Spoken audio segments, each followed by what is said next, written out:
Okay, that should have corrected it. You should be able to hear me now, right, MBM? Just gonna say welcome everybody to Mowing After Dark in the afternoon here on the College Football Mafia Network. It's a special day when I can come on and stop doing paperwork in the middle of the day and join you guys. And the only thing that could really make me do something like that would be something involving Notre Dame. And we're going to talk about Notre Dame and what Notre Dame has done to the ACC. They have added more dysfunction. They have gained more power. Uh, they have basically, I put this on Twitter, and I'm going to go ahead and throw this up here. Here we go. Notre Dame sits at the head of the table, enjoying their feast, confident in their own independence, their own wealth. And in the corner, we've got Pittsburgh and Georgia Tech and Virginia Tech and Louisville. They're huddling in the corner, waiting for the table scraps. This is what Notre Dame has led us to achieve. Uh, Simply put, if you have not heard, you will hear it now. Notre Dame has signed a 12-year scheduling agreement with Clemson, which guarantees they play Clemson regardless of what conference Clemson is in for the next 12 years. As part of that, what's probably going to happen is USC and Clemson, that rivalry is probably going away. USC will not be able to schedule that any further. Notre Dame definitely won't want that on their schedule any further. Why would they add any more high impact games when they're trying to compete for college football playoff slots? So interesting developments this morning. It's been a busy morning. On top of that, you have Dan Radakovich, the athletic director for Notre Dame, or excuse me, for Miami, stating that they are going to have to bifurcate the conference. Brands will play brands, non-brands will play non-brands. In other words, the haves and the have-nots and the have-everythings. Notre Dame are the have-everythings. They got to keep their cake and eat it too. You get Miami, Clemson, North Carolina, Florida State. We know that they're guaranteed in. We know they're guaranteed in. Who do they bring along with them? How many teams are going to be in the halves? Does North Carolina use its pool to get UVA into the halves?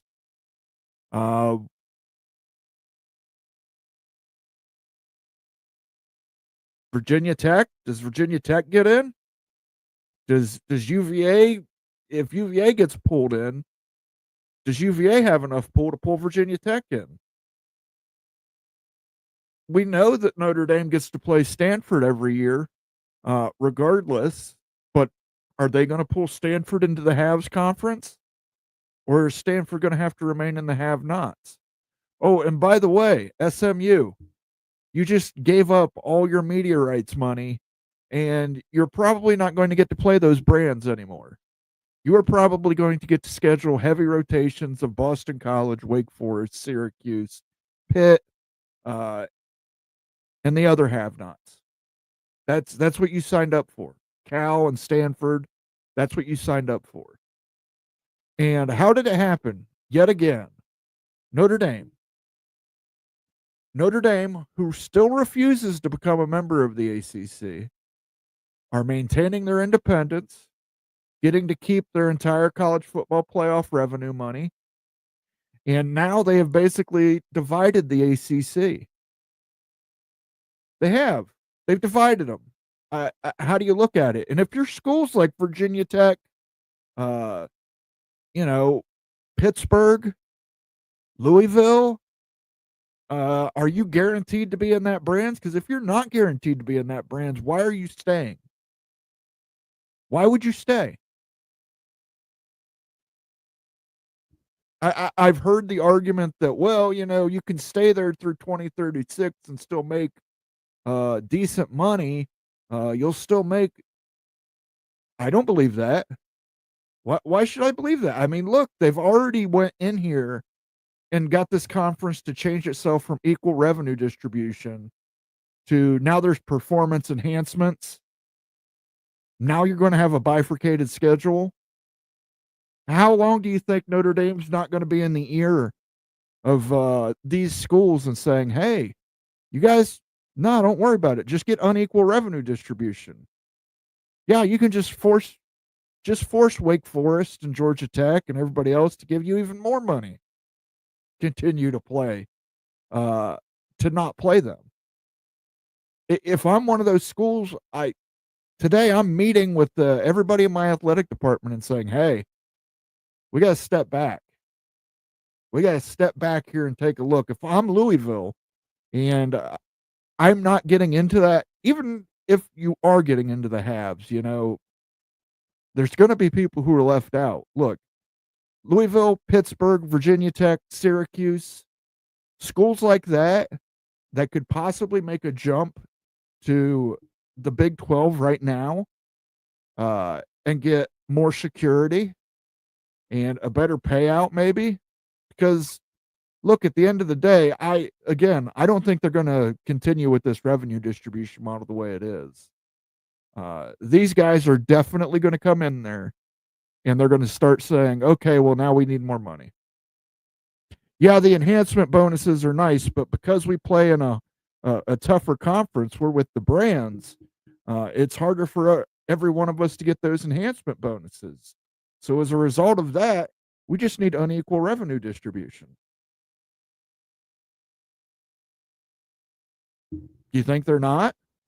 I'd love to hear your guys' opinion because I think they will. I don't think it's a matter of if, it's a matter of when. It is a matter of when for these people. And by these people, I mean Notre Dame. Get some comments here. MBM, yes, got that corrected. I don't know why the microphone does that sometimes. Skaven, yes is here. He says, "Hello, Moen. Good to see you, Skaven." Flint Dog 8208. Good to see you, sir. Thank you, MBM, for letting me know I was muted. Testing. Outlaw Skies. Hi. Good to see you, Outlaw Skies.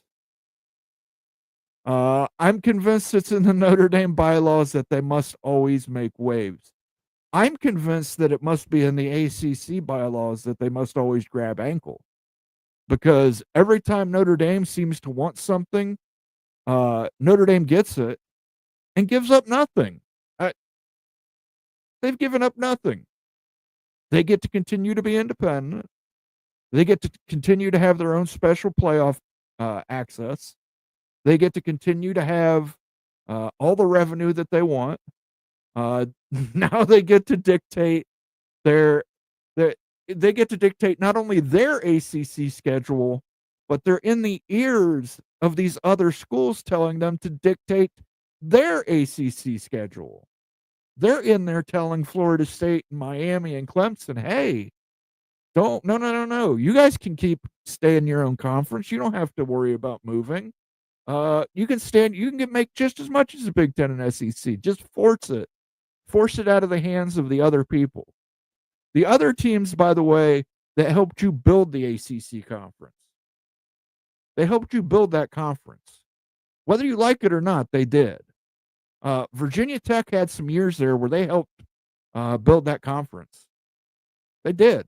And now you're going to tell Virginia Tech, "Oh, by the way, thanks for helping us build this mansion, but we need you guys to go outside to the guest quarters.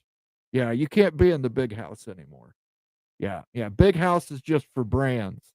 And we'd love to have you, but North Carolina says we have to take North Carolina State and Virginia to make them happy." Ridiculous. $20 super chat from MBM. Someone has to be a major asshole in the ACC. The tension is rising, and the first major move will give me the palm rubs. Yeah. Listen, again, I know that there are people out there who are saying, well, that you've got to have the fear.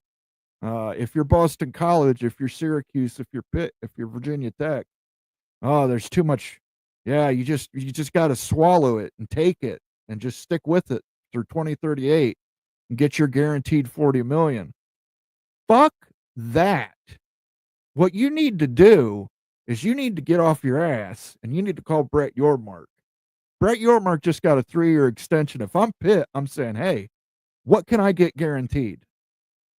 And then Yormark can go to his media partners and say, "Hey, I can add Pitt,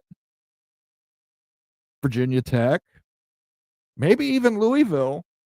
Uh, you might end up with Syracuse. I know that's not optimal, but uh, it's unlikely that North Carolina State would be able to break away from North Carolina.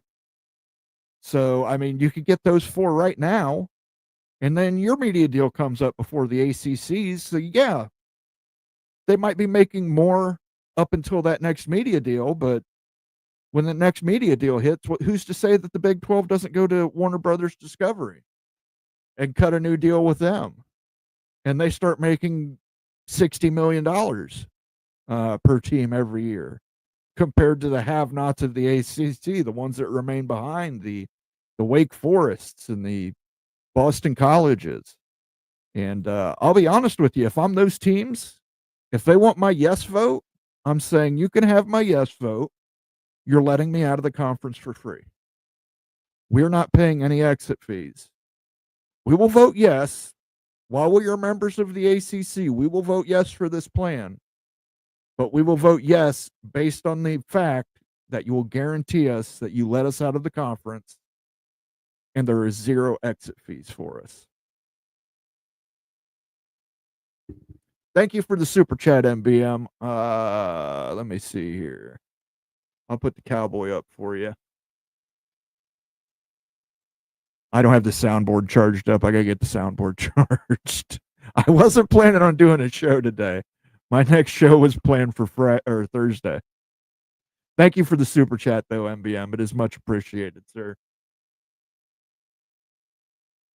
Evil Badger, Ryan Willie, Moen, Guest House, more like the outhouse. Yeah, yeah. Hey, they just helped build the mansion. They don't get to sleep in it. And by the way, Notre Dame, who didn't put anything into the mansion, they get the big room. They get the big room in the big house, and they get access to the pool at all times and the hot tub. Gotta love that. Thank you for the super chat, Ryan Willie. Much appreciated, sir. I'll put your Evil Badger Kaiju up there. We still need a name for him, but there he is. Sergeant Pickles is in the house. Member for 20 months. Bottoms up and bow down. I think the ACC took the bottoms up quite literally when Notre Dame came calling. At least some of them did.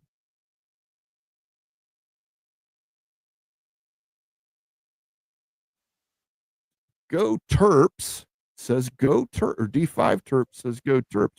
Joined by Daniel Gygax. How are you doing, Daniel? Good. It seems like Notre Dame's getting its way again. Absolutely. That's what I said. Nothing can piss me off and get me on the computer in the middle of the day like Notre Dame throwing their weight around and the ACC just taking it. Of course. That's the way the world works.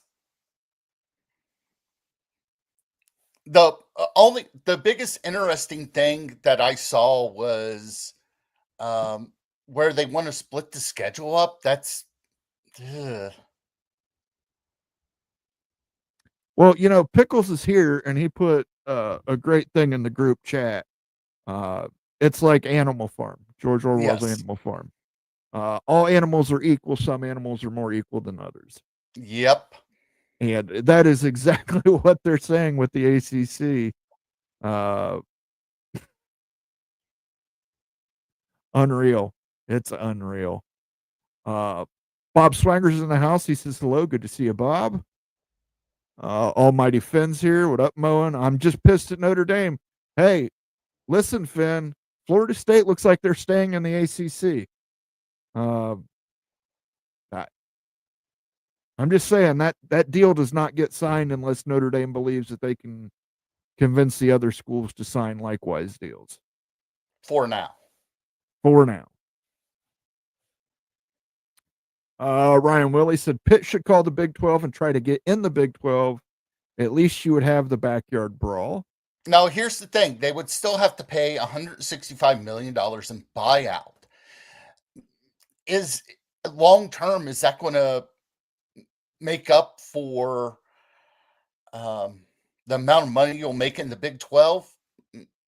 Maybe, maybe not. A lot of things have to happen for that $165 million to become reality. And I said it before you jumped on shortly. If I'm any of those schools, that is tied to my yes vote. You want me to vote yes for this bifurcated schedule and approve this? I'll vote yes on the condition that my exit fee goes down to 0 and I'm allowed to leave the conference the next season. Because if I'm Syracuse, if I'm Pitt, if I'm Louisville, if I'm Virginia Tech, we don't know who's going to be in the haves and have-nots, but I can guarantee you 4: Florida State, Clemson, Miami, and North Carolina. Now, Florida State and Miami, they're close. They don't have to worry about bringing anybody along. But if you're North Carolina, do you bring along UVA? Is that part of your condition? That we get to bring along Virginia and North Carolina State into that halves brand division? If you're Virginia, you're coming in on the heels of North Carolina. Do you get to bring in Virginia Tech on that deal? Now,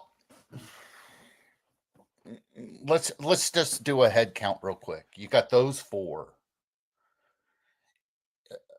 Boston College is going to vote yes because they have nowhere to go. Wake Forest is going to vote yes because they have nowhere to go. What does Berkeley do? What does Stanford do? Because they might be stuck in this mess anyway. So are they a yes or no vote in this? They might be a yes because they have nowhere else to go. What does Georgia Tech do?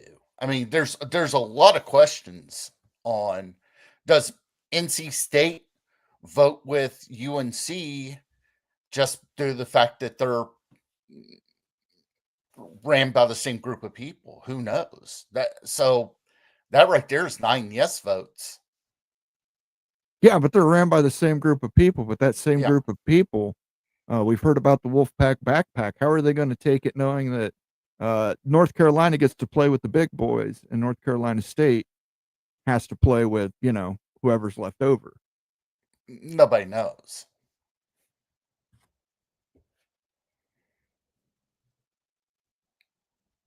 They can stay and make Big 12 money. So far, Larry, but I don't know if you heard me earlier, what's stopping them from doing unequal revenue distribution at this point?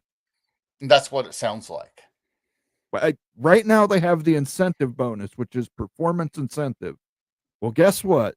The teams that did that knowing they'd be playing the have-nots and racking up wins. Now they're going to have to play in a division filled with haves, filled with more competitive teams, which means less opportunity to get those performance incentive bonuses. What do they do now?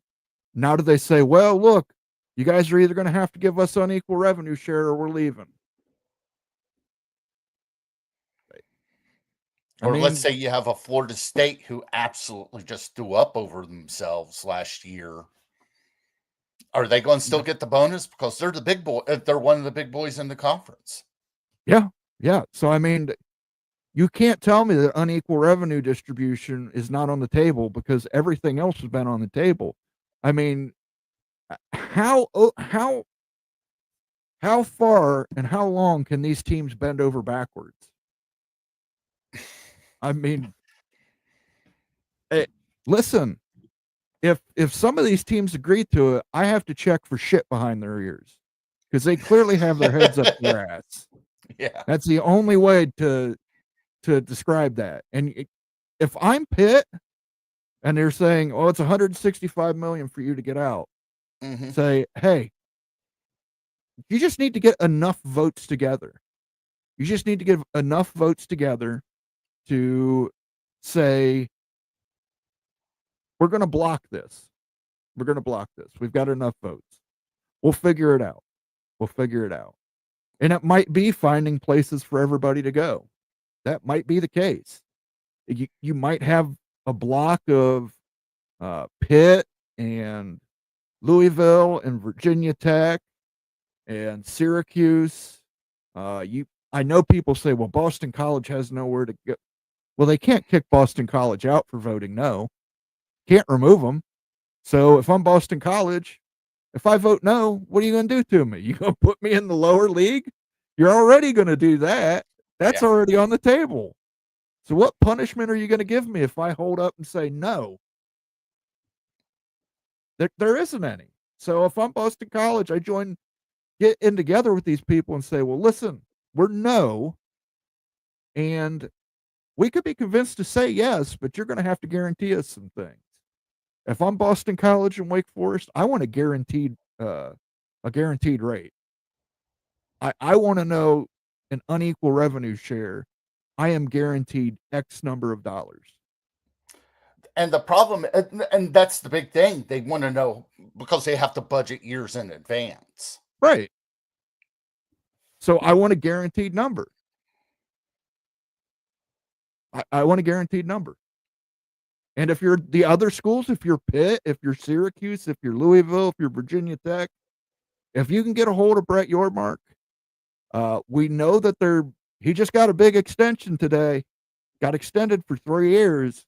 That tells me that they're probably all on the same page with private equity and private capital. If you're one of those 4 schools and he can guarantee you to make $31, $32 million in the Big 12, yeah, you're taking a little bit of a pay cut from the ACC through 2030, but you don't know what the future holds for the Big 12 in 2030. The Big 12 can go and sign a deal. I mentioned it earlier, Warner Brothers Discovery, Turner Sports, they are looking for content. They are desperate for content for that channel. They could sign a deal with the Big 12 that would put those teams that took a little less for this 6 years and put them above the teams that took the lower pay from the ACC. Also, that deal is, I wouldn't say a lower rate, but it doesn't include Colorado. It didn't include Utah. It doesn't include the Arizona schools because it was negotiated before that. Yeah. So that 31 million, you add those schools in, you probably have a little bit better deal. That's true. I mean, I'm sure you can go to both Fox and ESPN and say, okay, for the length of this deal, make them X number of, you get West Virginia, Pittsburgh, backyard brawl. That's a ratings game. Louisville has a rivalry with Cincinnati. That's a ratings game. Not to mention all the other new rivalries you can create with it. Syracuse, I know it's not optimal. I know your preference would be North Carolina State, but again, if North Carolina State gets tied in with North Carolina and they can't leave, you get Syracuse, get you in the New York market, get you more East Coast time slots. It's an option. And if I'm these schools, I'm forming a coalition regardless, because Florida State, Miami, and Clemson, it seems like they have signed their allegiance over to Notre Dame and making sure that Notre Dame gets to protect Notre Dame as much as possible. They are not going to be looking out for you. So I need to form a coalition right now. I'm on the phone. If I'm Pitt, I'm on the phone with Louisville saying, hey, whoa, are you getting guaranteed you're going to end up in the brands? Because we're not. I'm on the phone with Virginia Tech. I'm on the phone with Boston College. I'm on the phone with Syracuse. I'm on the phone with Wake Forest. I'm on the phone with Georgia Tech. I'm on the phone with SMU. I'm on the phone with Stanford. I'm on the phone with Cal. There are 4 teams that are right now guaranteed to be in the halves. Miami, Clemson, Florida State, and North Carolina. Everybody else is up in the air. I don't know. Again, we can talk about it. I don't know. As far as stroke, does North Carolina have the stroke to bring in UVA? And if they have the stroke to bring in UVA, do they have the stroke to bring in North Carolina State? And if they have the stroke to bring in North Carolina State, do they have the stroke to bring in Duke? So now you've got 3 North Carolina teams in the halves division. What about Notre Dame? They were all crying. We remember Jack Swarbrick stood on his soapbox, hat in hand, dabbing the tears away from his eyes when he told us how awful it was that Stanford and Cal got left behind and wouldn't be able to play anybody. Now, Notre Dame has basically went out there and cut their throat. They cut their throat and said, oh, guess what? Our independence is more important than you guys. We've got Stanford on the schedule guaranteed. We'll still get to go out to California for recruiting. But yeah, you guys are going to be stuck playing Boston College.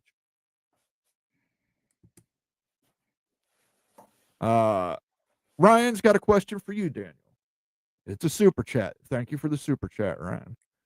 Which would be higher, have not ACC, or Big 12? We don't know the numbers from the ACC, so it's one of those, okay, we know it's $31.7 million with the Big 12. We know that number. That number is out there. How much are they going to cut from the top and pay Florida State, Clemson, UNC, whatever on further down? We don't know that number. So let's say the number goes down to 25 million, to like a Virginia Tech, to a Georgia Tech, to whoever else. Is that going to be incentive enough to make the phone calls to Brett Yormark and say, hey, get us out of here? We don't know. We just don't know. We don't know what the ACC has planned with these numbers. We just heard about it. We just don't know how far it's going to go yet. Yeah, you are not putting this out there unless you are planning on doing it. Yeah. I know Dan Radakovich. He is not out there speaking out of turn. But we don't know the numbers. That's the big thing. We do not know the number yet. Yeah. How you doing, Rock? I'm good. Sorry for any shadows going around my head. Obviously, I wasn't prepped to go on here with all the lighting and crap. But and there's a wreck behind me. But holy crap! What a morning. Well, you must feel fortunate. You are in the halves. Yeah. Look, I think that as I said to Greg, for everyone who might not have heard earlier, the thing that's the most interesting to me about this, because I don't think we know that anything is more than an interim play and having multiple seats that you can play off of to maximize your revenue and your standing and your leverage for negotiating. The thing that's the most interesting to me as somebody who obviously follows Miami, in addition to the entire landscape, is just I'm surprised that the one who said this was Dan Radakovich of Miami. Not that it's and that it's being said about this 2-division thing, because it's not honestly anything I've come across or heard in any wild conspiracy theory. Dissolution theory for sure. But 2 divisions, the haves and have-not division, so to speak, just not something I've ever heard. But Radakovich, who's the bane of my existence, theoretically, optically, if not what's going on behind the scenes, has always been the we are proud members of the ACC kind of guy. So my pure opinion and speculation is that because it's him and not, the Florida State guys who've been out there loud, or North Carolina, a lot of speculation, or even Clemson, who did the lawsuit but didn't necessarily talk a lot about it. It makes me think that there's a lot more to this than just a random misspeak of an athletic director heading into the offseason, conference meetings coming up in the next few weeks. That's kind of my broad take, that because it's him, who's very politically correct, politically astute, if not, I'm not sure if he strategically got it all together the same way he might have 15 years ago in his career, makes it more interesting to me than it would already have been. Got another super chat here from our friend Jack Cobra Cat.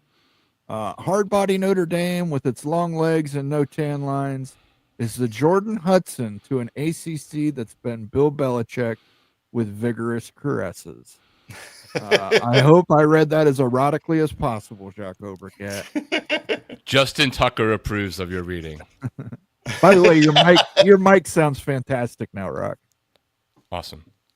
Got the compression on it and everything. Thank you for the super chat, Jacques Overcat. I don't have the soundboard here. You know what? I do have. I can give you some applause. But thank you. Yeah, it's interesting to me as a Miami fan yourself. I know you were probably, and this is probably true of Florida State fans and Clemson fans too, probably looking forward to actually getting out of the ACC and potentially getting into the Power 2. Yeah, I mean, I personally, and granted, this is just, waking up at 7:30 to seeing the news on the West Coast time and just not even deeply thinking about it other than listening to everybody's opinions. I don't necessarily think this means anything other than a timing perspective and people trying to get as much money as they can out of there and having themselves a contingency plan should yet another thing change in the landscape, right?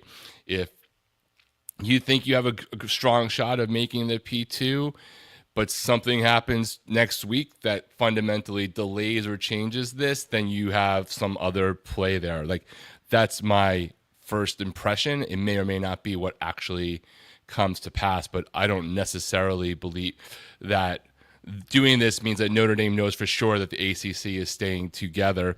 I think it means that ACC Notre Dame is covered either way by making sure they have at least one strong school on their schedule no matter what happens, and even one upping for whether it's 2 years, 3 years, 10 years of ACC play, making sure that now instead of just having two of the three schools, Miami, Clemson, and Florida State on their schedule, that in the years where the ACC doesn't deliver Clemson, they can deliver Clemson as an out-of-conference scheduling agreement. And then, so every 3 years, 1 year for sure, they always have all three on their schedule, right? So there's a lot of ways to look at it. You could think it means that the Notre Dame is manipulating all the little puppets into a thing because the ACC is not going apart.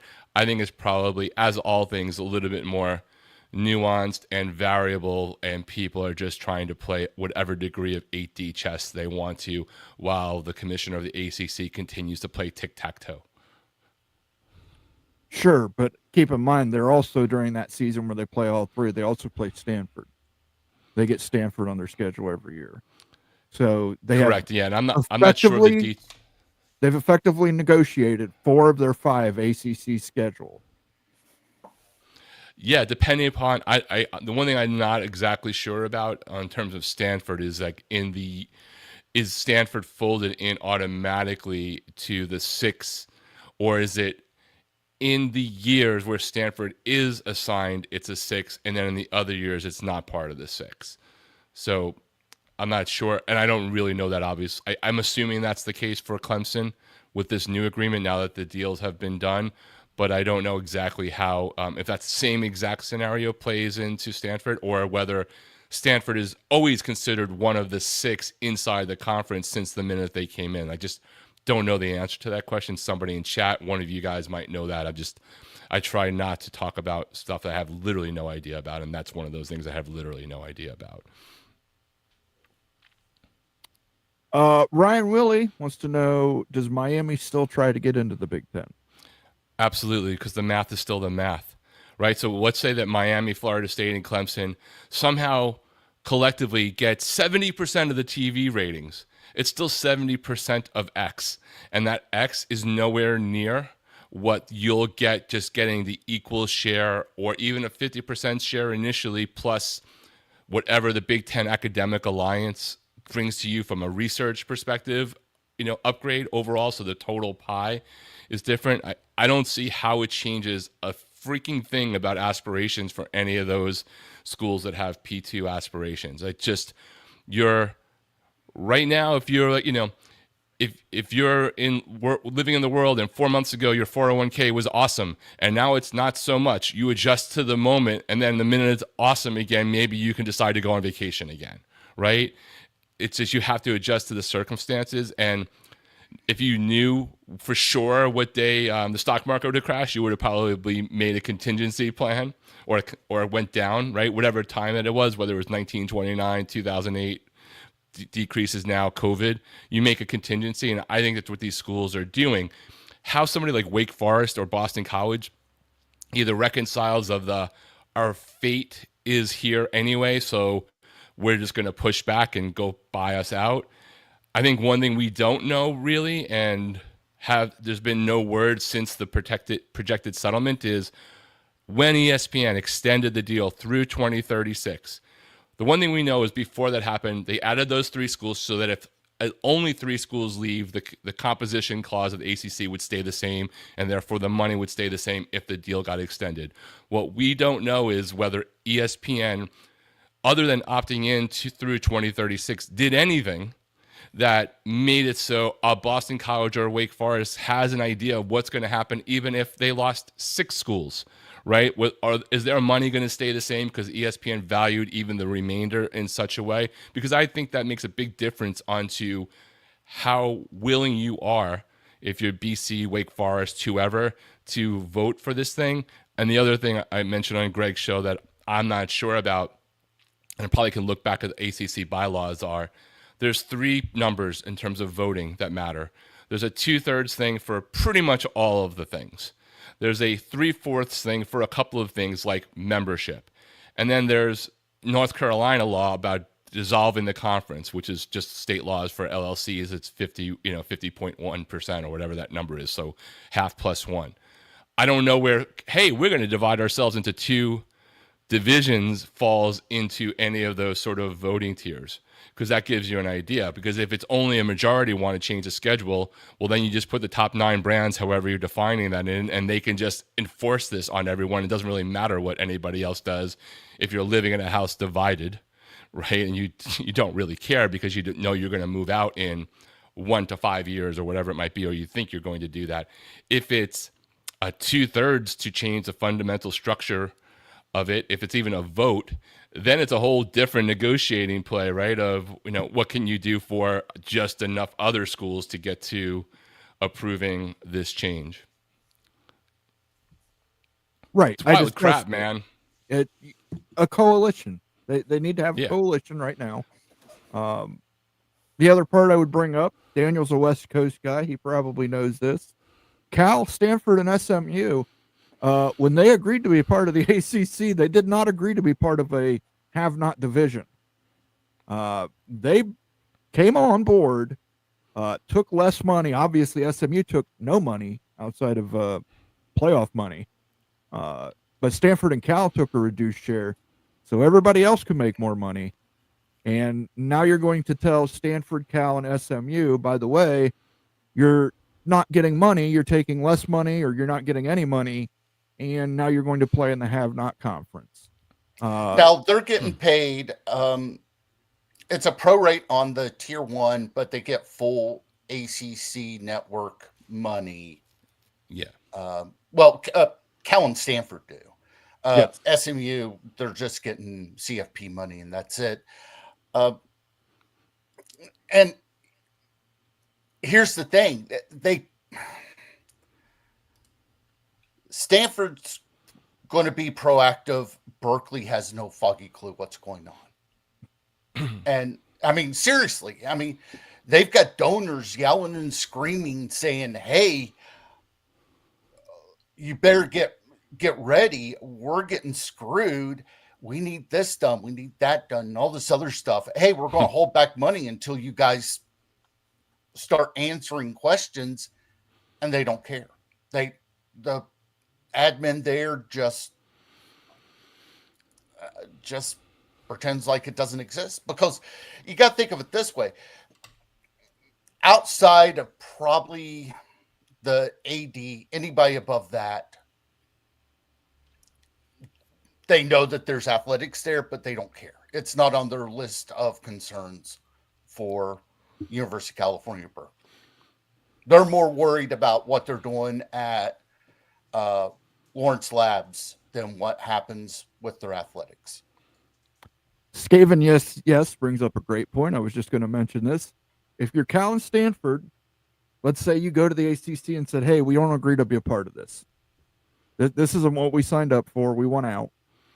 If we have to, we'll sue you. We know AACC isn't real stringent on holding up legal battles, so they probably could do that. They could join the Pac.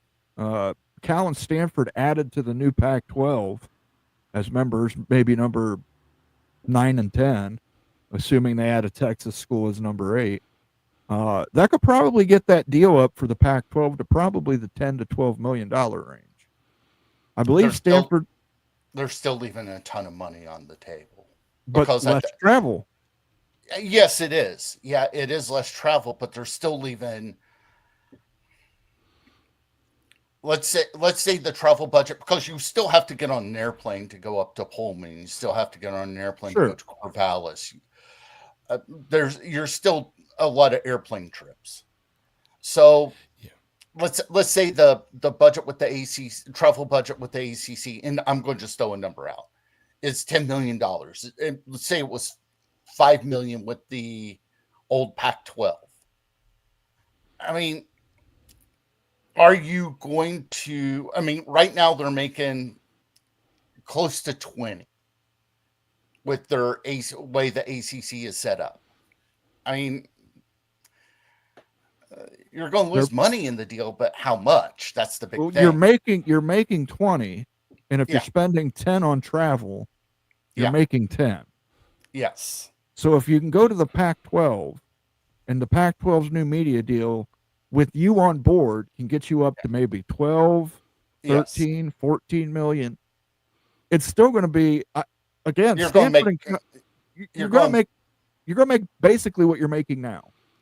Probably you still have to worry about the whole, for them, it does involve another complexity, right? Which is that the Pac-12 is currently constituted and likely to expand to. Probably still means for both of those schools, they got to park a lot of other sports somewhere else, because that conference is not going to have the depth. I mean, granted, it's hard for almost any conference really, other than the Big Ten and ACC really, including the SEC, to have the depth of the amount of sports that those two schools that pump out teams for the more Olympiad type of sports. The only two places that really do that in mass, and not even necessarily across every team in the conference, are the Big Ten and the ACC. Now, that doesn't mean that they can't find a home for them, but they probably wouldn't even necessarily just be able to do, well, we'll do the Pac-12 here, and these things will go to the West Coast Conference, and these things they'll have to go probably 2 or 3 levels deep, go independent in something, just to give a home for schools, including for Stanford, teams that have endowed scholarships for like the Olympic Tiddlywink team. Okay, let me put it to you another way. By the way, Skaven, yes, excellent question. Thank you for bringing that up here. We know at one time there were negotiations between Cal, Stanford, go to the Big Ten. Let's say Stanford reaches out to the Big Ten again and says, okay, originally we didn't want to take that deal. We didn't want to join the Big Ten Academic Alliance. If that deal is still valid and the Big Ten said yes, can those two schools get out of that ACC deal without paying the exit fee? No, here's the question. Can they still be a part of the Ivy League library system and be in the Big Ten Academic Alliance? Now, if there's a way that they can work around that with Stanford, I think that they'll be able to, like I said, if they can work a deal out. Before that, I don't know what the full reason why it didn't happen last time. I just know that had to do with the Ivy League library system. Yeah. So, if they can work a deal out, maybe. Right. That's the devil's in the details there. My question is, can Stanford and Cal say, we didn't agree to this type when we joined? We were playing against everybody. Now, because listen, Stanford and Cal are going to be in the have-nots. They're not going to be in the haves. They're just not. I mean, they're going to be playing Wake Forest and Boston College. But I think that becomes, if all of this is being done because some schools that perceive they have a P4 or a P2 out may not have the P2 out immediately, right? So it's for a number of years. But the the minute you go and say, well, a deal exists for the Big Ten that Cal and Stanford could do, Miami, Florida State, Clemson, whoever Big Ten would also be willing to take, would absolutely, at that minute, especially if there was a risk that they got left out and now Cal gets in, they would pay the fee and they would take the deal, whatever percentage it was until the new deal. So I don't know that you could have a scenario. I mean, we don't know shit, right, when it's all said and done. But I don't know you could have a scenario where suddenly the Big Ten door opens for Cal because of this other door sort of shutting on them, and they get sent to the little kids table of the ACC in football only, really, because that's really all we're talking about.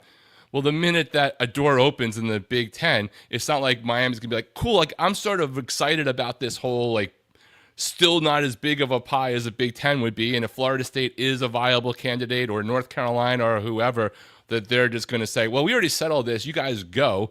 They'll be like, oh, the door is open again. What's the deal? Oh, you're still going to make, I still got to pay 165 or 150, whatever year it is. And I'm only getting a half share through 2031. They're all going to go, I'm in. So I don't know that there's like a world where Stanford could certainly go back to them. But the minute that anyone has an idea that the door is open, I think other schools that are higher on the list, either than Stanford and or Cal, would just, say, here, I'm here. What are we doing today? Okay, well, I mean, certainly legitimate point. Right now, they had an agreement to play Clemson, Miami, Florida State. Now Notre Dame has taken that one step further and said, we want a guaranteed 12 years against Clemson. If they are approached, if Miami's approached by Notre Dame, and Notre Dame says the same thing, we want a guaranteed 12-year. If Florida State's approached, we want a guaranteed 12-year. If North Carolina's approached, we want a guaranteed 12-year. Do they say yes? Probably. At that point, if you're Stanford and Cal, why wouldn't you go to the Big Ten? I mean, if you've just signed on to a guaranteed 12-game series against Notre Dame, what's the buyout on that series going to be if you've got to leave that to go play in the Big Ten? Because the Big Ten is going to need you to be freed up for a Big Ten SEC scheduling agreement. It just means that you have instead of Mercer, you have Notre Dame on your schedule, because all those schools are still going to have, if you have 9 conference games and an SEC Big Ten, then you still have 2 other slots. So you just have Notre Dame stuck there. It's not actually anything different than Stanford currently has with their scheduling agreement with Notre Dame that's been ongoing. Really, you're basically just saying that Notre Dame is now doing with Clemson and potentially, theoretically, a Florida State and Miami what they already have with Stanford. For Notre Dame, it doesn't matter because right now they're all independent, so they're just filling 4 of 12 slots.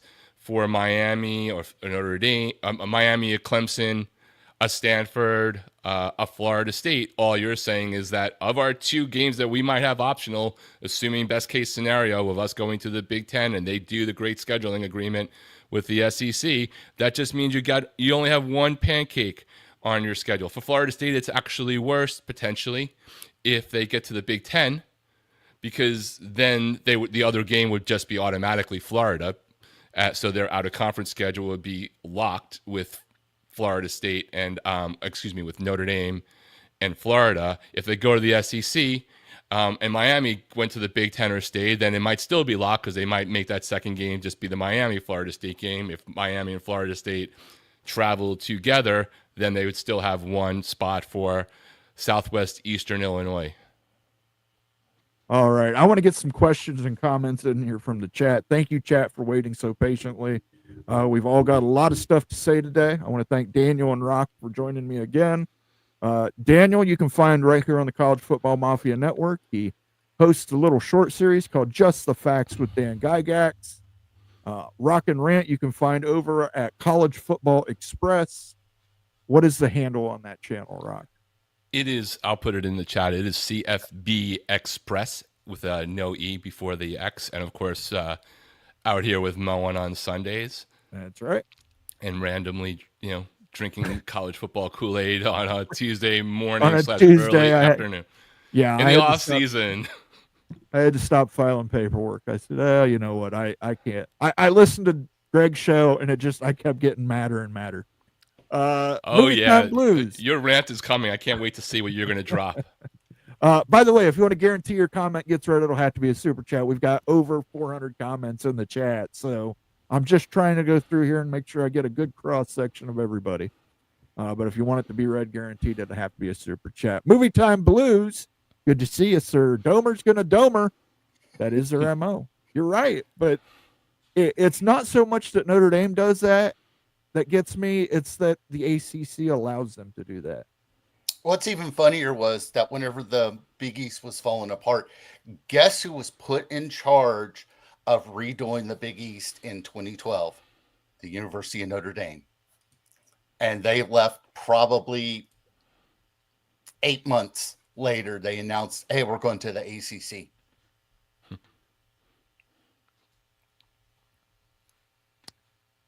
ACC holding themselves wide open for Notre Dame.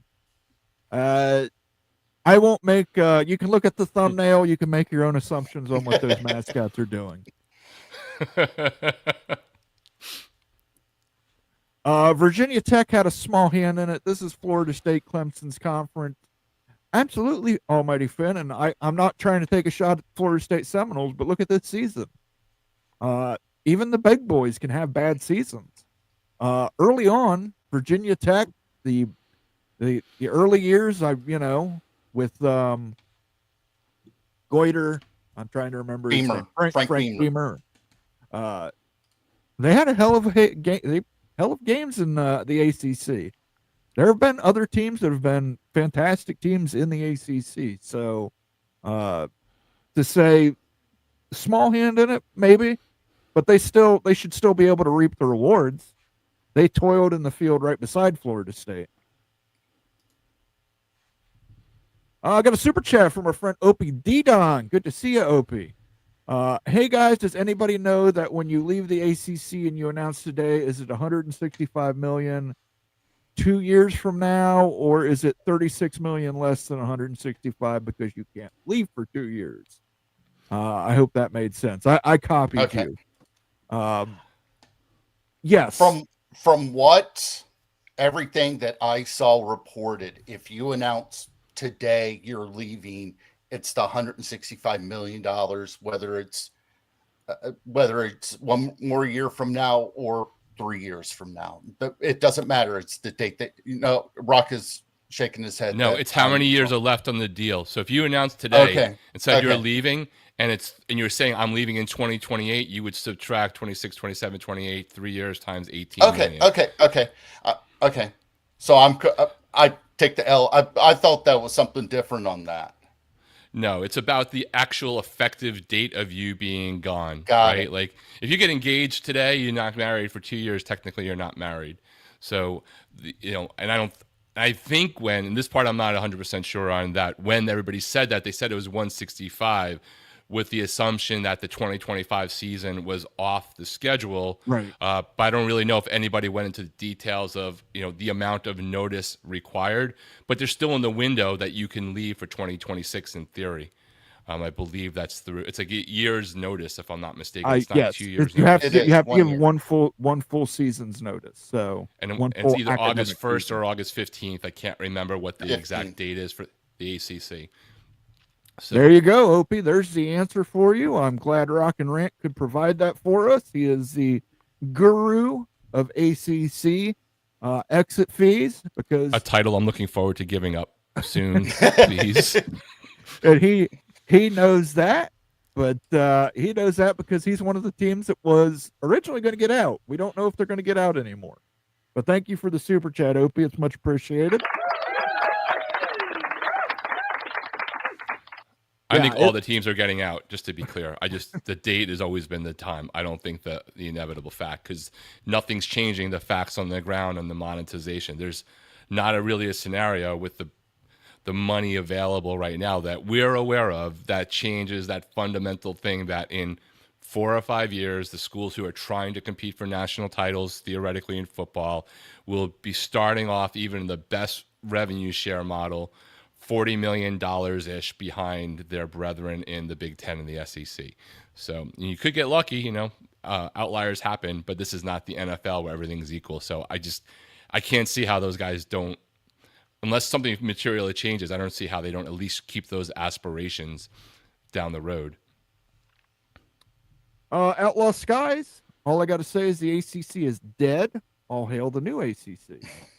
The reason why Nebraska, A&M, Colorado, and Missouri left the Big 12 was because Texas and Oklahoma set up a deal to where they were going to take more revenue off the top. That deal kind of fell apart a little bit, but they did get their own network with the Longhorn Network, and Fox Sports Southwest paid money to Oklahoma. Another great question, and I'll ask both of you your opinion. If you guys are in the chat, leave your opinion as well. What do you name these new divisions in the ACC? Wrong answers only? Sure. Legends and leaders.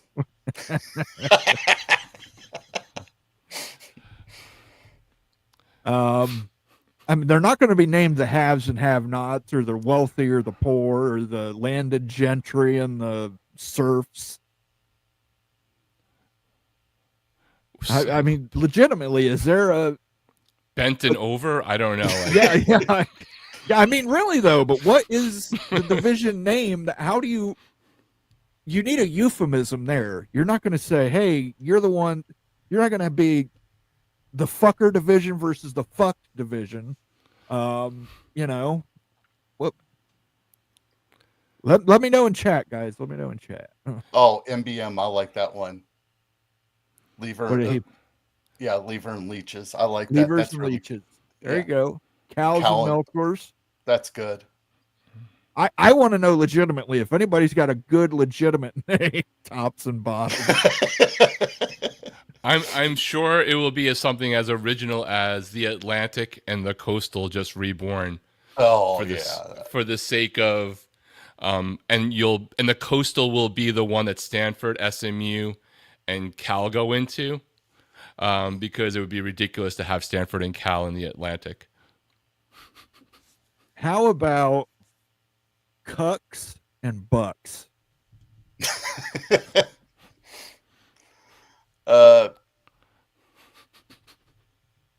Champions and challengers from Pickles. I mean, there's so many ways we could go this that will get the channel banned. Oh, yeah. There are. I believe Greg said the announcement deadline is August 15th, and the schools exit the following season. That is correct. Absolutely correct, Ryan. You've got that right on. We'll see if anybody. I don't think Clemson's exiting by this 15th. So we'll see. But thank you for the super chat, Ryan. Much appreciated, sir.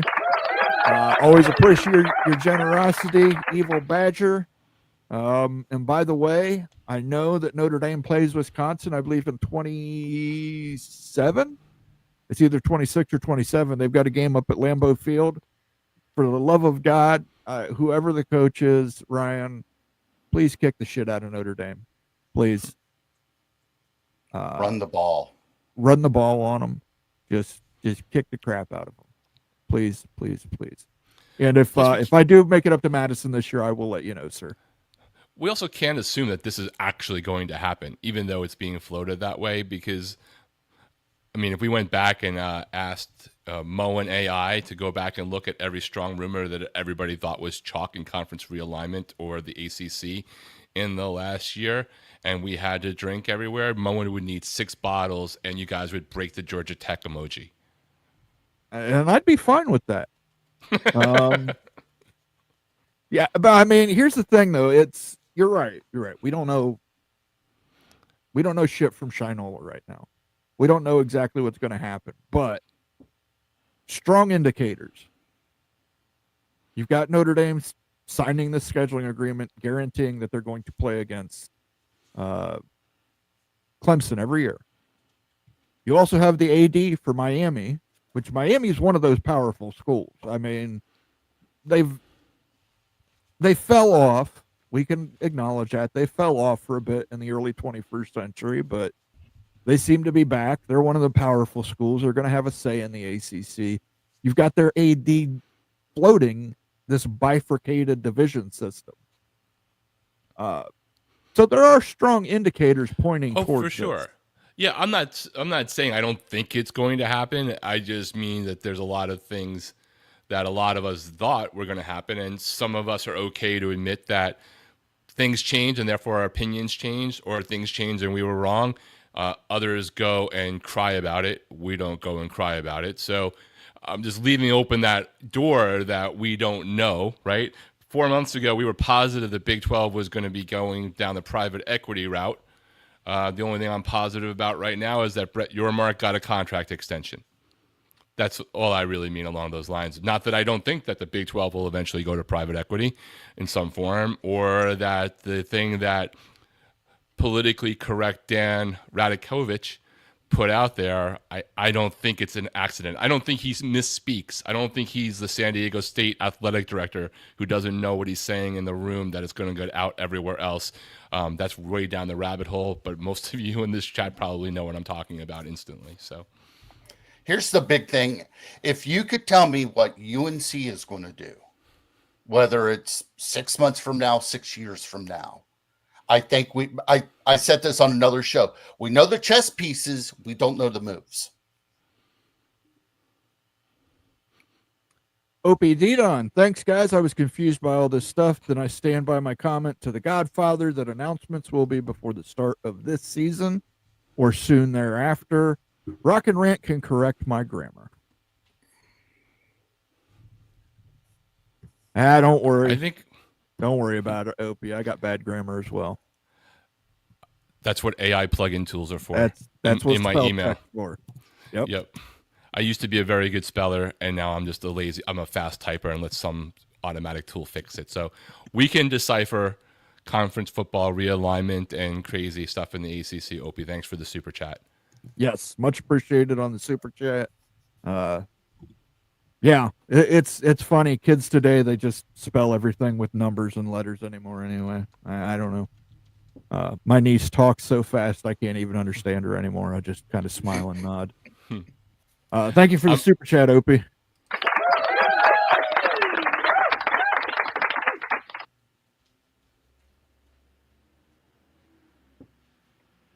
No, we lost Rock and Rant.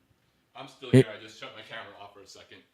He shut his camera off for a second. That way you guys can't see him hitting the bong.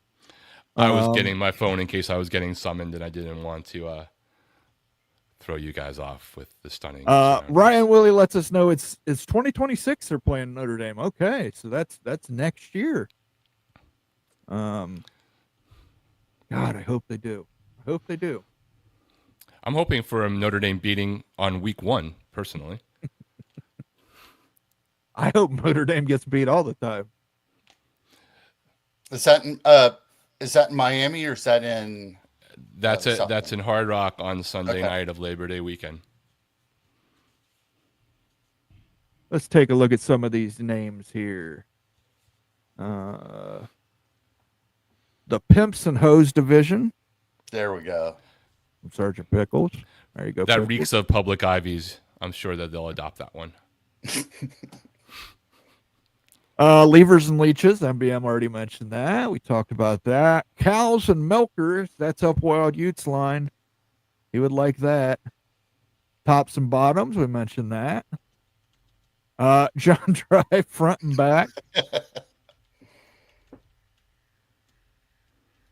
Green division versus red division, i.e. bankruptcy. That's actually not a bad idea. How about gold and lead?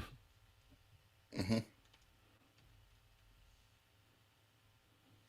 Daniel Gorby says libs and conservatives. Yeah, There's I don't think that one's going to work. Yeah, there's really nothing more than I like than having politics injected into college football. It's supposed to be my haven from everybody injecting that into what food recipes they are making. Somehow that gets political. Scavin, yes, we are, you're not. There we go. That's pretty straightforward.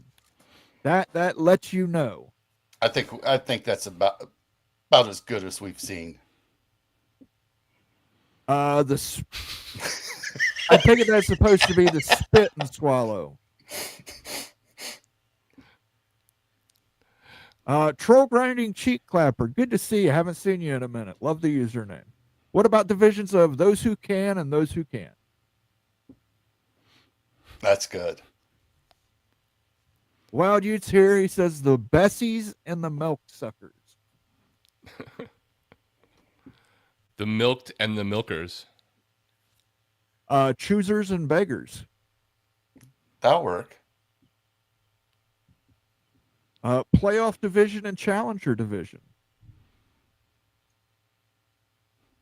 Pickle says the crabs and the shuckers. I don't know which one's the worst one in that. I don't know if you'd want to be a part of the crabs division. Certainly might get a reputation around campus. Florida State and Clemson to the big used to be the chalk. You're absolutely right. It did. Mo, and you were just a hater. I'll stand by it. Ask message board geniuses. I hate Michigan fans and I hate Notre Dame fans. I hate Michigan fans more, though. Those who can win and those who can pay to win but won't. There you go. That's a mouthful there, brother. That's a little bit of a mouthful. I think we should just do one division be troll grinding and the other be cheek clapper. There you go. Oh, there we go.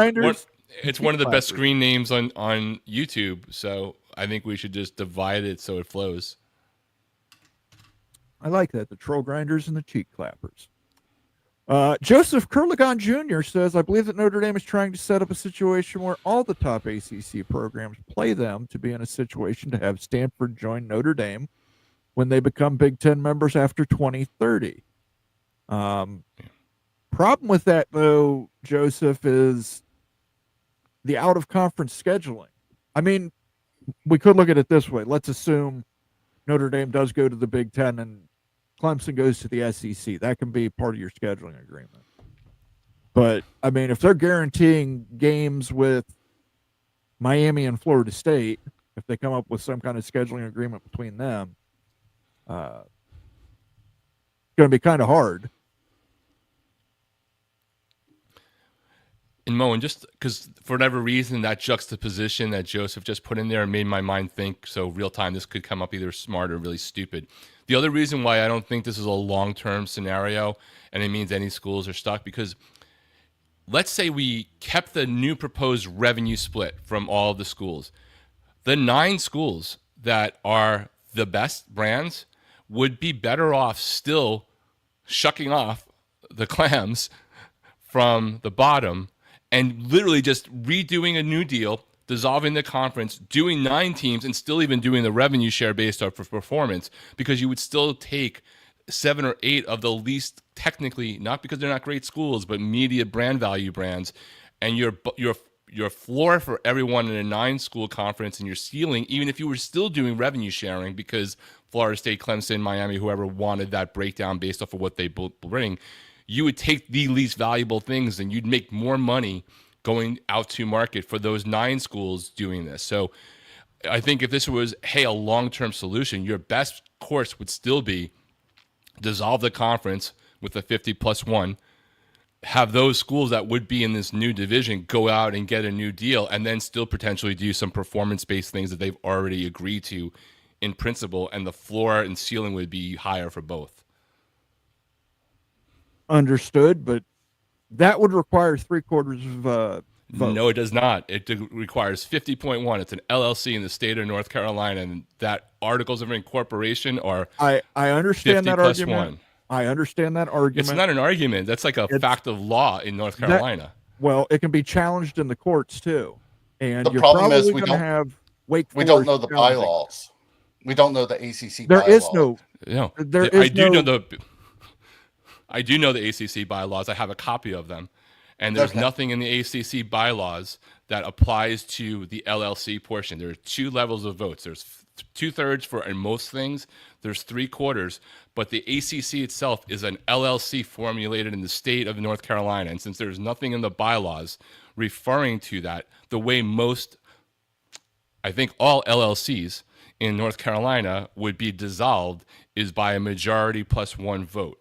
So yes, Mo, you're 100% right. Anything can be litigated in court, right?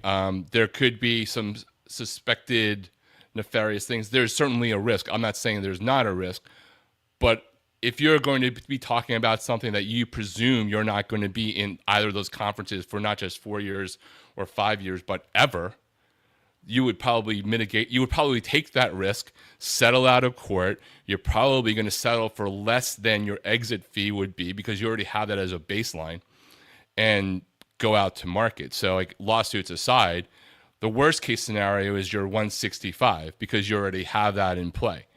Your best case scenario would be anything shorter of that. Like, again, I'm just riffing in the moment here, so feel free to chop it up in chat and destroy that argument. But on the surface level, that's what I think. If this was not just a potential like trial balloon or an actual thing that's going to go, I don't think it indicates anything about the next 15 years for the ACC. Right. You're correct. There is no bylaw in dissolution, which leads people to the legal argument that it would fall to where it was organized, which is the limited liability company was formed in the state of North Carolina, and it would fall to the state of North Carolina law. But that's a legal argument. It can also be argued other ways, which I'm sure would happen. My question would be, though, let's say instead of doing that, some of these schools just ask for a payout. So Wake Forest and Boston College say, okay, we know we're not coming along with you. Pay us out. Just buy our vote. Right. And they already have that. They already have the worst case per school, right? Which is the worst case that will ever exist for an ACC school right now is 165. They're never going to pay out more than 165 for any solution, whether to leave the conference fully, to dissolve the conference, or to buy a vote. Absolutely. But they could also, Wake Forest and Boston College could just say, okay, pay us $100 million. We'll vote yes to dissolve. Give us $100 million. Yep. They certainly could. Got another super chat here from Sergeant Pickles. As soon as I can scroll to it. Gotta go. Keep up the good work, guys. Go Dogs. Thanks for stopping in, Pickles. Get back to work. Yeah. I saw you earlier complaining that some of us get to work from home. It's a tough life, but some of us have to do it, you know. Especially when it won't stop freaking raining here in Ohio. Thank you for the super chat, Mr. Pickles. It is much appreciated. You can catch Sergeant Pickles on the Big Ten Mafia show when we do Big Ten Mafia shows. We haven't done one recently. We need to do one a post-spring Big Ten Mafia show, Pickles. Get together with that one. Okay, so let's talk about this. We're going to get back to comments, but I just want to throw this out here. You're the Big Ten. What do you do? You're Tony Petitti. What do you do today? Wait. I mean, you can afford to wait. They're already making the big money. I mean, they can do absolutely nothing, and they're still getting paid more money than any other conference in America. Do they go ahead? I mean, how proactive do they need to be? And, oh, yeah, by the way, the school that they really want might still not be there. That's in South Bend, Indiana. I mean, do you go ahead and say, hey, Miami, come on down?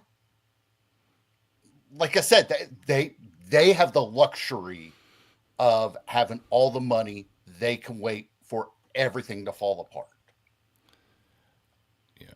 I mean, my take would be, since we know the settlement between Florida State and Clemson and ACC basically established what the parameters are leaving are, and everyone knows that, and the presumption is that even officially you can have conversations now because you know if they led to something, what the buyout would be. I think it would be better to err on the side of assuming that the Big Ten knows about this possibility, or now they officially know about this possibility. So one or two things have happened. Either the Big Ten has said to XYZ school, hey guys, we are going to do this, but we are not doing it until closer to the time. So do whatever you need to do to maximize your revenue opportunity right now. And that's your business because you're still proud members of the ACC to do what you need to do, right? Or schools think that, I don't think there's a chance that people think the Big Ten's dead for them, but it's possible that schools, are floating this out there to be an accelerant into the conversation, even if they back channel the information about it to begin with, and maybe they just weren't, seeing the movement that they thought from the Big Ten, but the SEC was already there. Like, I think it's one of those, but I think to believe that even heading into the leak of this conversation that the Big Ten had no idea this was a possibility, like that just kind of flies in the face of what I think is enabled by the fact that the settlement was coming. But, that's just an opinion as well. The Big Ten deal expires in 29, so we're talking 4 years. So let's also count backwards. They're going to start renegotiating probably in 2027, 28, somewhere around then to get things locked up. So now let's say that the Big Ten says, hold off, wait, we'll catch you guys up with the next deal. Maybe they sign that deal early in 27, 28 and bring those guys in then. I mean, it's likely. They can sign an extension, but here's some things you got to keep in mind. Notre Dame signed this deal with Clemson because they're worried about losing USC. And I think we can just all assume this is probably the last season we're going to get USC Notre Dame as an annual rivalry game. It just went out the window with this. So you've got to find a quality annual rivalry opponent for USC. And their best bet to find that candidate is going to be in the SEC. I think if you're Tony Petitti, I think you've got to get that SEC Big Ten deal done. It needs to get done. The SEC needs to get to 9 conference games. Radovich brought that up too. The SEC going to 9 conference games. That was going to be kind of the push that's going to push it over the ledge. SEC gets to 9 conference games. They get a scheduling agreement with the Big Ten and the SEC. I think once both of those things happen, the SEC and the Big Ten are going to go to their media partners and renegotiate from that point forward. They're going to say, let's get an extension in here. Let's go ahead and get Oregon and Washington fully paid up. Let's get an extension. Let's get a little more money. We're obviously giving you guys better quality games by adding an SEC opponent. The SEC has given ESPN an additional conference game and a quality opponent. So they can both go to to their media partners and say, hey, pay us a little more. At that point, do they go to Miami and say, Miami, you can come on board at 2020, let's say 2028. You can come on board 2028. You're not going to get a full share. You're going to get a half share. You're going to get the same deal Oregon and Washington got, basically. You have to wait until the end of that media deal. Obviously, Oregon and Washington would be made full members at 2030 because that's the deal they signed technically, even if you extend it. But at that point, do they go talk to a Miami and maybe a Florida State, maybe a Georgia Tech? I mean, it depends on how big the Big Ten wants to get. Are they just going to 20? If you're just going to 20, you're not worried about realignment right now. You're just worried about scheduling the best opponents for your conference. Look, if they come to Miami, the Moss brothers who own Inter Miami are going to just write the check. So, and I'm sure Florida State and Clemson or others are in a similar position that's what would happen. So if you're getting 20, you could go to Miami now. You're saying Miami has the funds now. They could pay the $165 million and be a part of it. Yeah, I'm sure. But 2028 wouldn't be $165 million. It would be whatever, $36 million less anyway. But either or, right? Either scenario, I think Miami had the money to do it. And who would be the travel partner for Miami at that point? Because I mean, you can't just hang at 19. You got to go to 20. Well, my ACC's figured out a way to do off scheduling, right, for the moment. So anything's possible. It's a pain in the butt to do it, right, for a moment in time. But whether it's a Georgia Tech, Florida State, a Notre Dame, but Notre Dame unlikely for a longer time. So I don't know which one it would be. It depends what's happening with Michigan, what's their president voting, how's the voting blocks going, things that I think better than I. A no vote left is a no vote replacing it from Michigan, or at least theoretically, that's what Greg said. So for me, selfishly, I want it to be Florida State because I don't want to have to worry about scheduling out of conference and losing like the most important rivalry. But we shall see. Yeah, just to be clear, Santa Ono's no vote was against Florida State. Yes. When Greg was saying that, it was a no vote against Florida State. So Florida State, potentially, depending on who comes on board at Michigan, they may have lost one of their staunchest opponents to joining the Big Ten. Go ahead, And Daniel. how many years did the Big Ten have 11? Was it close to 20? Sure, but that was a different time. Well, it's a lot different than it is now. Ryan Willie says ACC divisions, givers and receivers, USC and Notre Dame play in 2026, and that is the end of the agreement. Yes. Because I know that it was coming up to where it's being terminated. So in 2026, that will be the end of that agreement. USC will not be scheduled against Notre Dame. I'm pretty sure that USC, the president at USC, the chancellor, had already mentioned this before. She came out and said, hey, we're going to have to review this because obviously now we're in the Big Ten. We're in a much stronger conference without divisions that allows some of these better teams to play each other more often. We've got to look at our out of conference. But yeah, I can't imagine them keeping Notre Dame and then taking on an SEC opponent. Well, gentlemen, it was good chopping it up with you guys on this interesting news today. I'm sure we will beat this horse to death the rest of the week and still enjoy every moment of it. So I'm going to jump out of here and let you guys talk way more intelligently about it and talk bad about Miami while I'm gone. All right. Thank you for stopping by, Rock and Rain. I do appreciate it. Thanks, guys. Be good, everyone. Take it easy. Thank you again for the super chat, Ryan Willie. Let me give you a little applause. Yeah, we're going to be talking about it. Trust me, we're going to be talking about it. By the way, scheduling reminder tonight at 7:30, Nate is going to have an interview with two legal scholars. One is a sports lawyer, I believe, and the other one's an assistant or associate professor at Boise State University.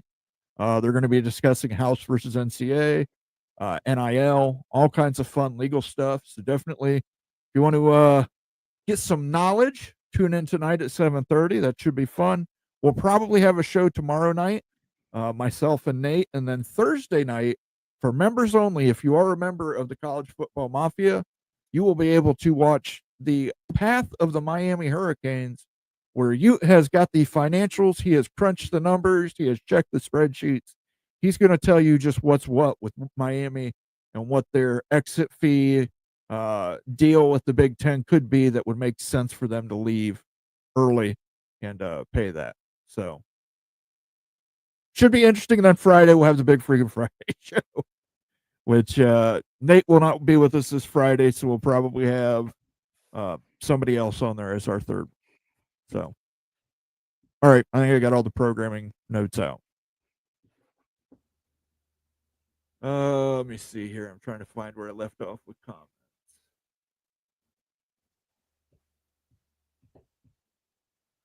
Sergeant Pickle says my all-private ACC of Duke, Wake, Syracuse, BC, SMU, Tulane, Rice, Army, Navy, Air Force still on the table. When the Army, Navy, Air Force become private schools? Well, they are public. It's not like you can just walk into the Naval Academy if you don't sign up for the Navy. True. Yeah, getting onto the campus is tricky. I will say that. You may get arrested. You will get arrested. I won't. I've got an ID. Yeah, you got an ID. Yeah. Tony Lawson says I think Cal and Stanford make $9 million in TV money from the ACC. And they also get the ACC network money too, and I can't remember how much that is. I want to say that's like 14. So I think Washington and Oregon get $10 million a year for travel. Yeah. So I'm imagining it's the same thing for Stanford and Cal. And we discussed it, them potentially moving to the Pac-12 for some of these sports. They could do that and then just park some of their Olympic sports in Big Ten. You've already got USC, UCLA, Washington, and Oregon out there on the West Coast. These conferences need to go to like what the NFL did. They had a deal with Southwest where Southwest handled all the travel, and it came out of the conference office, and it was just taken right off the top. So universities know, hey, it's going to be $6 million off the top or whatever. Each this is only for conference travel. So let's say that you're Berkeley and you're playing Minnesota in baseball or something like that. That wouldn't be a part of that deal, but you get the idea. So I've put this forth before, and I know it's a huge investment. I think the conferences should invest in their own travel. Yes. Northwestern, you've got Northwestern in Chicago. Buy some land out there in Chicago. Open a Big Ten conference airport. That's your hub. You have your own private planes to fly teams around. A lot of teams can get to Chicago by a bus in the Big Ten. Obviously, USC and UCLA can't, but hey, it's an option. I think it would be, like Amazon did. Amazon used to use UPS, and then they invested in their own shipping infrastructure. Just go ahead and put the money out there and invest in your own travel infrastructure. They bought up what Delta used to have there at Northern Kentucky, and was it Northern Kentucky, one other place, and I can't remember, but they're outside of Cincinnati's where their big hub is at. Yeah, I mean, it could be done. Whether or not they want to invest to do it, it's going to be a huge investment. Or United's big hub is right there in Chicago. Why don't you just say, hey, United, this is what we have planned. Can you help us out? Or it'll be the United, the official airline of the Big Ten. Yeah, I mean, you do it. Jansen Roberts, Tony, I have no idea where ESPN is sitting on this. Fox won't give them any additional, but no idea with ESPN. I assume you're talking about the Big 12 media deal, getting for expansion candidates. I know people say Fox won't give them anything, but if you're adding a Pittsburgh, a Virginia Tech, a Louisville, Fox probably would give you something because you add more East Coast time slots for them. You also add more basketball games for them. Adding Louisville and basketball, that would be fantastic. They would absolutely love that. Also, that media deal was set up before, like I said, Colorado, Arizona State, and Utah joined. So they provide good media value too. Fox was like, well, let's not pay out right now, but I want to say that they're going to have to starting next year or this year, because it was a prorate deal for 2024 because the media deal becomes effective in 2025, this upcoming season. So they're going to be made whole this upcoming season. And the other thing is too, Brett Yormark, I know this would normally be the big news of the day. Brett Yormark just got a 3-year extension from the Big 12. That tends to tell me that they are probably aligned on what they're going to do with private capital, private equity. If the option is out there, let's say Pitt, Virginia Tech, Louisville, Syracuse can all get out of the ACC for free. Let's say they tell the ACC, hey, we don't want any part of this, but we'll vote yes if you let us go for free by 2028. The Big 12 doesn't have long to wait on that media deal. Could they just pay to get those teams, use private capital to pay for those teams' addition through 2031? And then maybe new media deal? I mean, I brought it up before and I'll bring it up again. Warner Brothers Discovery, they lost the NBA. They got money out there to spend on sports. They've got an entire channel dedicated to sports now. True TV became Turner Sports. that could very easily become the Big 12 network. So I don't know, maybe you invest private capital in adding those four or adding 4 East Coast teams and waiting your time. Seeing if you can't get a great deal from Warner Brothers Discovery, which I think you could. It really just depends on, like I said, what does ESPN want to pay? What does Fox want to pay? Maybe, but there's a deal with CBS right now where they're licensing, I can't remember how many basketball games. Turner has that licensing deal. So it really just depends on who wants to pay what. Right. And here's the thing. ESPN is probably going to be hesitant. Why is ESPN going to be hesitant? Because they've already got them, those teams at what'll probably be a cheaper rate through the ACC. So they probably don't want to empower the Big 12 as much as they can. So the Big 12 may have to pay out of pocket to cover those guys until they can get to a next media deal. But it's something to put out there. Again, if you're just joining us, if you're one of those teams that you know you're not going to be in or you're on the bubble, why stay? Notre Dame equals conference killer. You're absolutely right. Notre Dame is a selfish bastard who will do everything just for Notre Dame. They will stand on a soapbox and clutch their pearls and tell you how they're the good guys. And they're doing everything to save people, like they saved Stanford and Cal. And now they are probably in the process of literally cutting Stanford and Cal's throat by making sure that they're not going to be in the have division. They're going to be in the have not division, and they'll probably make a lot less money.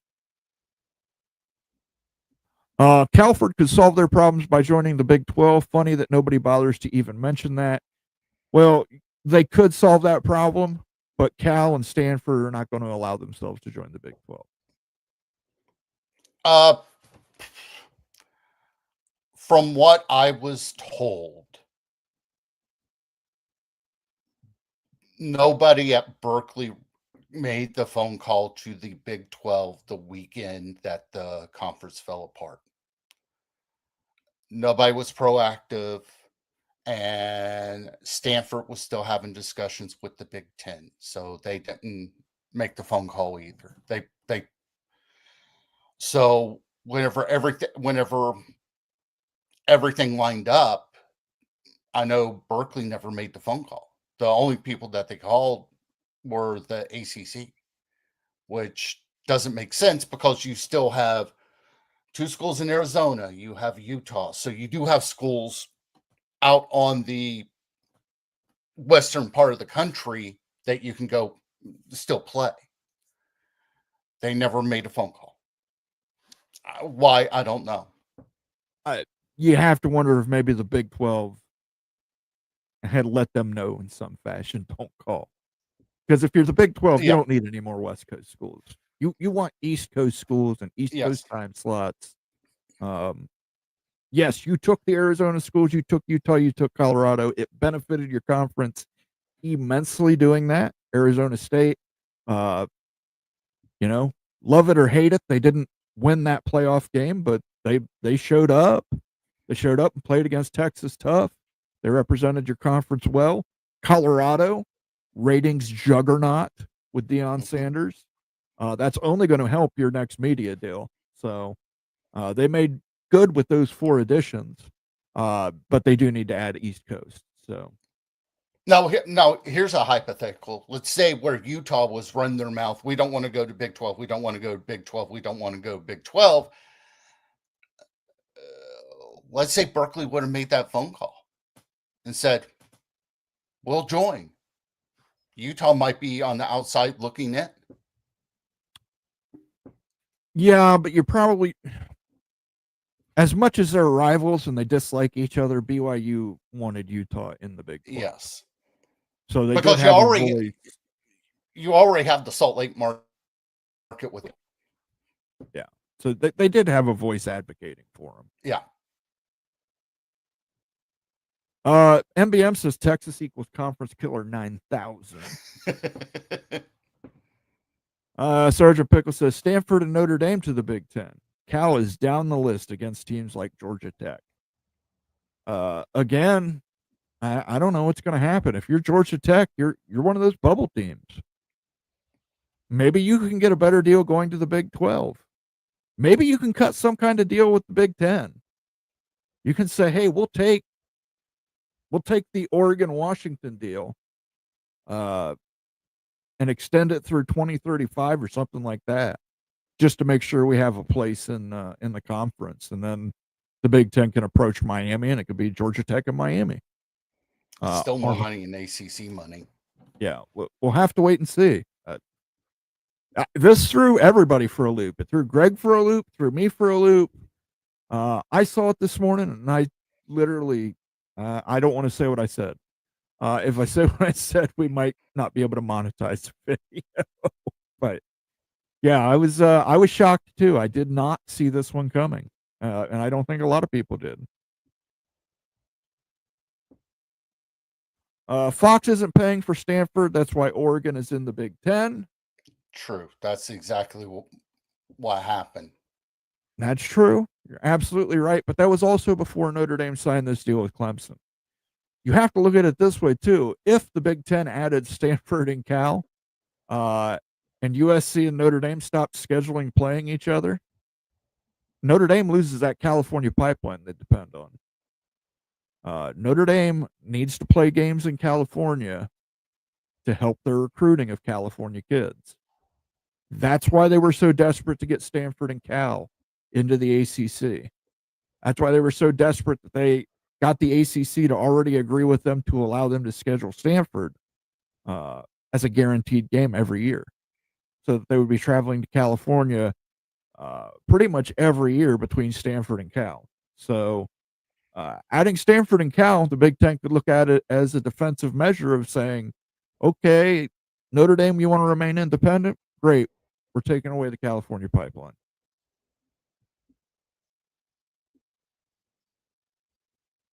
John Grove says K-State, Iowa State, Oklahoma State, and Texas Tech have already resisted the idea of bringing in Calford. I can see that. John Dry says, if so, then maybe North Carolina State, Virginia Tech will join Duke and Louisville. Oh, that would be the quad that he's looking forward to the Big 12, possibly. Maybe. C. John says Louisville, Georgia Tech, come on over to the Big 12. Pitt, I'm telling you guys, Pitt. I know people don't like Pitt, but West Virginia, Pitt, that's a money game. It is a money game. But let's say that you have a Georgia Tech that might be available. Let's say that you've got, okay, you're going to probably have NC State, you're going to have Virginia Tech and Louisville. So you're already kind of in Pittsburgh with WVU. Do you say, hey, we can pick up a Syracuse and add another market? Or let's say Georgia, things fall apart and Georgia Tech needs a home. Are you going to sit there and turn down Atlanta? Yeah, well, keep in mind, too, you've got UCF sitting out there in Florida. They don't have any travel partners. True. West Virginia at least has Cincinnati travel to now. So yes. But for a long time, they were out on an island. Yeah, it was 900 miles to Ames, Iowa. That was the closest trip they had. Absolutely. Guys, we're going to take off here in about 10 to 15 minutes. Anything you absolutely, we've got over 1,000 comments in chat, guys. I'm going to try and get through as many as we can, but if you want it to be guaranteed to be read, it's going to have to be a super chat. Like MBM just did. Eat, spit, pit. I will solve that for you. I don't have my West Virginia hat nearby. It's eat shit pit. Yes, it is. Yes, and I would enjoy it because I'm actually fairly close to Morgantown. Morgantown's about an hour from me. So yes, I would like the backyard brawl to be a more frequent thing. I would like to go to it. I've always enjoyed that game. Even though I'm not a West Virginia fan or a Pitt fan, just as a college football fan, I love that game. You can hang out in the parking lot and have a blast. Oh, yeah. Yeah. Grab you a 30 rack of Natty Light, and you are on your way. Thank you for the super chat, MBM. It is much appreciated. Thank you for your continued generosity, helping us keep the lights on the channel. It is much appreciated, sir. Let me try and get back to where there's so many comments. Most half-nots are in the north, so the north and the south. Little Civil War action there. I don't know. Wake Forest is there in the south. And that's what gets me. Let's just put it out there. Who is in the halves and who? I'll put it out there for you, Daniel. Who is in your halves? Clemson, Miami, Florida State, UNC. That would be your top four. There's your four. Okay, now let's go next layer down. Then you have NC State, Virginia Tech, Georgia Tech, Syracuse. And then everything else is have not. So you're leaving out Duke, you're leaving out Louisville. I'm leaving out. No, I'm sorry. I forgot Louisville. So add Louisville to that list. So that's 9. And everybody else is just kind of below. Yes. That would be 8. Stanford and Cal would be out. Yes. And you're going to include basically Notre Dame's going to be able to. I don't count Notre Dame in this because Okay. because Notre Dame is a separate entity that they might claim that they're ACC, but by God, they don't. Okay, well, I'm going to say obvious for Florida State, Clemson, Miami, North Carolina. Yes. North Carolina State, number 5. Yeah. Because you have to bring them along with North Carolina. If you are bringing Virginia Tech, you have to bring Virginia. So I'm saying if I'm bringing Virginia Tech and Virginia, that puts us at 6, 7. You need to have Duke in there for the basketball. That's Duke at number 8.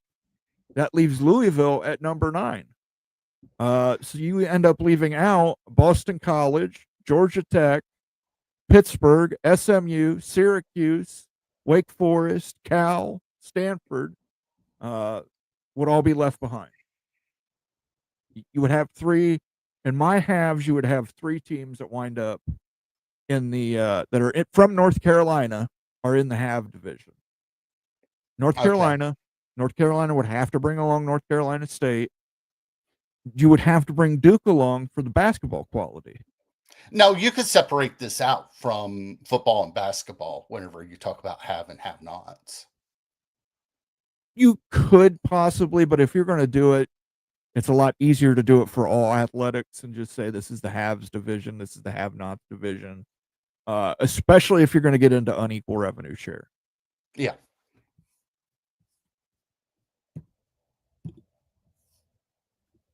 I think Miami was chosen as the mouthpiece because Dan Radakovich, Miami have respect, and they're in the top half of things as opposed to Florida State, Clemson, and North Carolina. You might be right. Florida State, Clemson having sued the conference.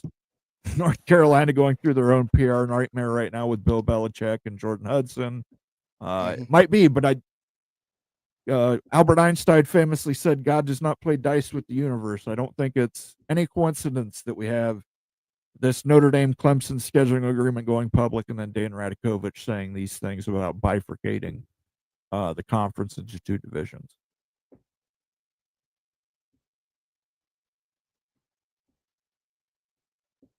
UNC is the thread that unravels the bunch. You're absolutely right. If UNC says they're leaving, this all collapses. 100% agree. But the question is, will they leave? I don't know. If they can get this bifurcated division deal going, they don't. You got to remember North Carolina's got to worry about Wolfpack Backpack. Yes. They've also got that rivalry with Duke they want to maintain. They also want to be in a conference with UVA. It's a lot easier for them to just stay in the ACC and be in the division that makes the most money.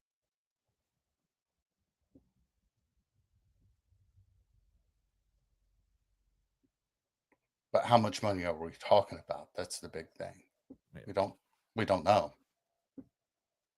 Off topic, but it's why I still hate Saban and like Pete Carroll. Carroll stays out of politics and isn't trying to backseat drive all of college football behind ESPN desk and Airbnb commercials.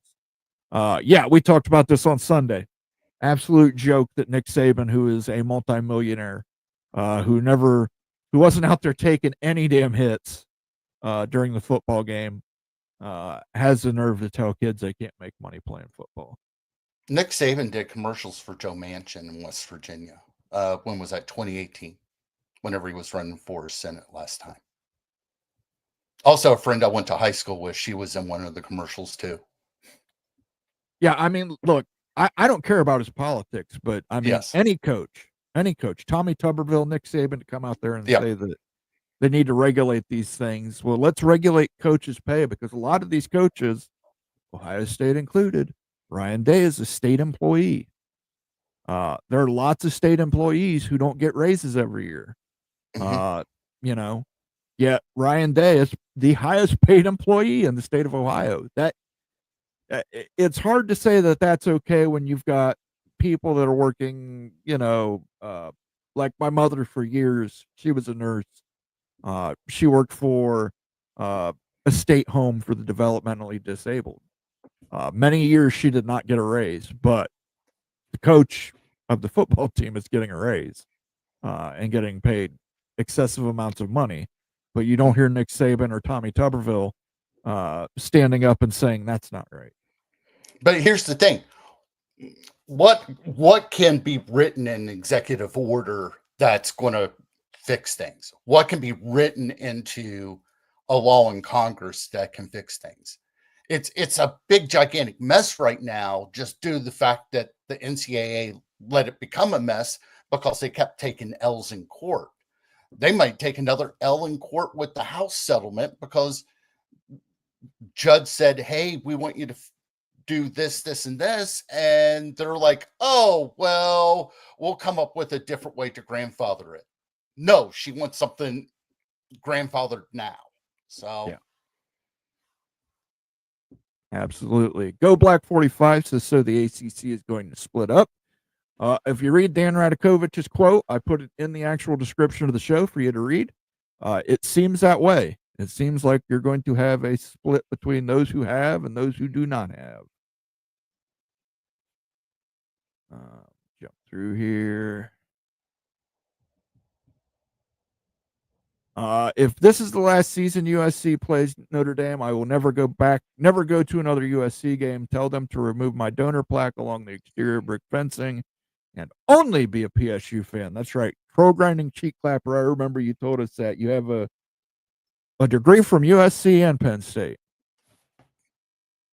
And they have donor plaques there whenever they rebuilt the Coliseum, like, was it 5-7 years ago, something like that. I'm trying to remember what exact year, whenever they went through and spent a ton of money on it. Greg has also said OSU wants Stanford. The Big Ten would love to have Stanford, but here's the thing. They're part of the Ivy League Confederation, which is its own private library system. That it has Stanford and MIT and all the Ivy League schools, Duke, Johns Hopkins. You can't be in that and be in the Big Ten, because the Big Ten has their own separate library system called the Big Ten Academic Alliance. They also have a separate system called the Big Ten Cancer Research Consortium. You have to agree to be parts of those. Stanford would have to leave that Ivy League system. They would have to join the Big Ten Academic Alliance. They would have to join the Big Ten Cancer Research Consortium. That would require them sharing funding. And that's something that Stanford is not eager to do.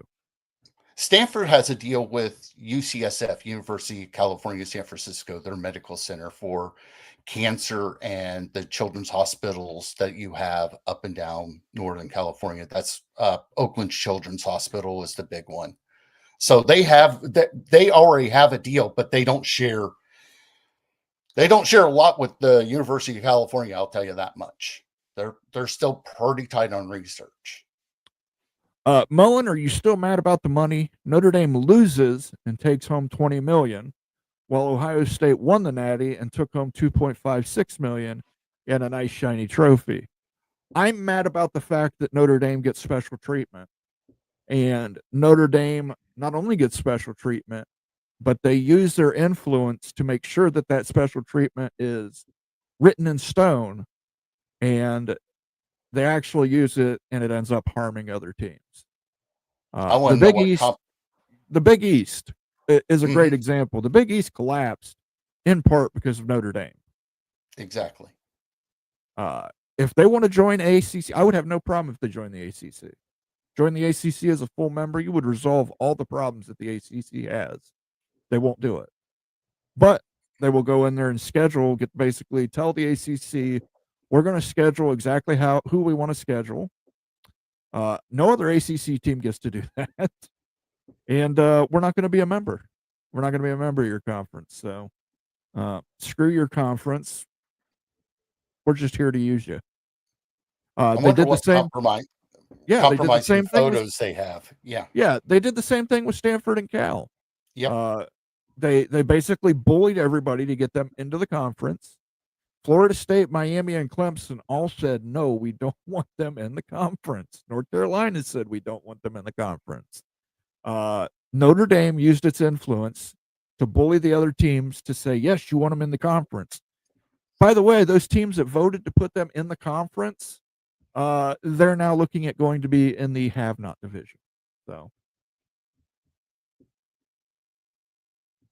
let me see if we can find one more here.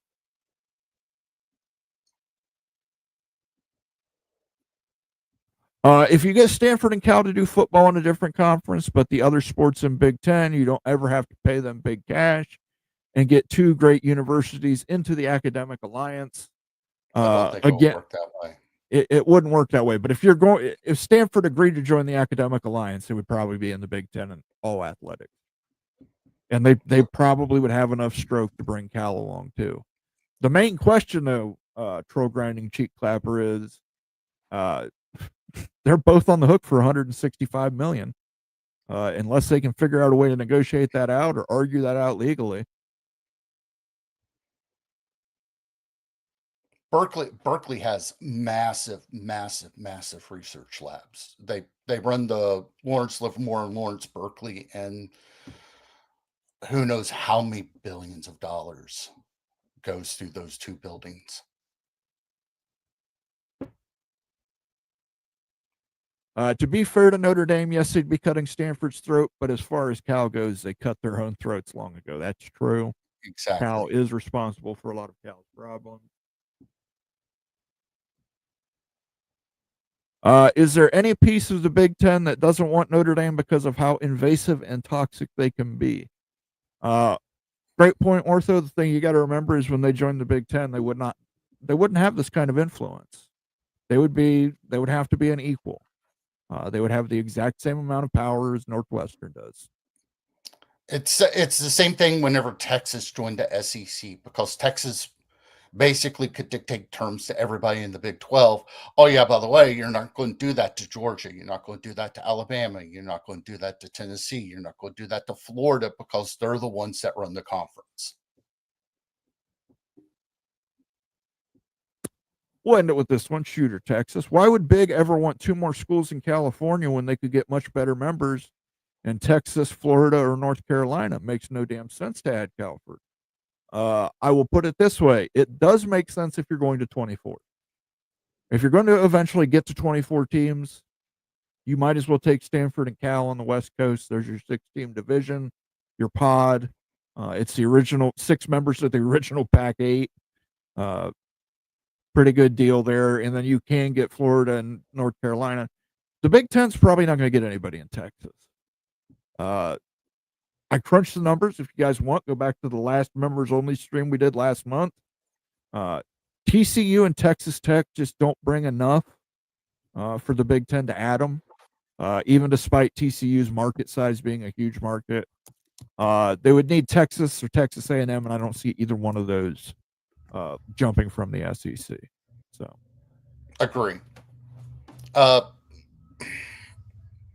Now, getting that research money that Berkeley has, but then again, you kind of have it already with UCLA because the University of California system, they share all that research and money already. So you already got some of Berkeley's research now.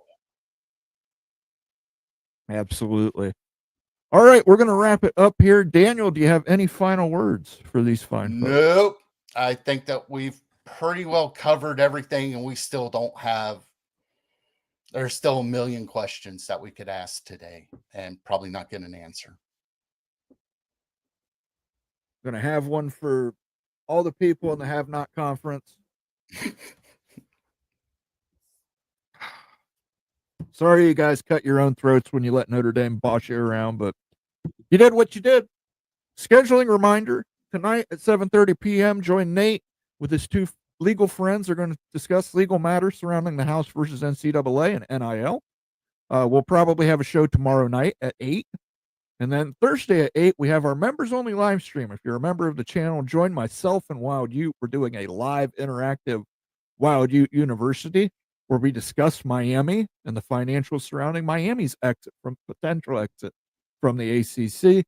And then on Friday, we will have the big freaking Friday show at 7 p.m. I want to thank everybody for joining and tuning in on this emergency episode on a Tuesday in the afternoon of all things. I want to thank Daniel Gygax and our friend Rock and Rant for stopping by.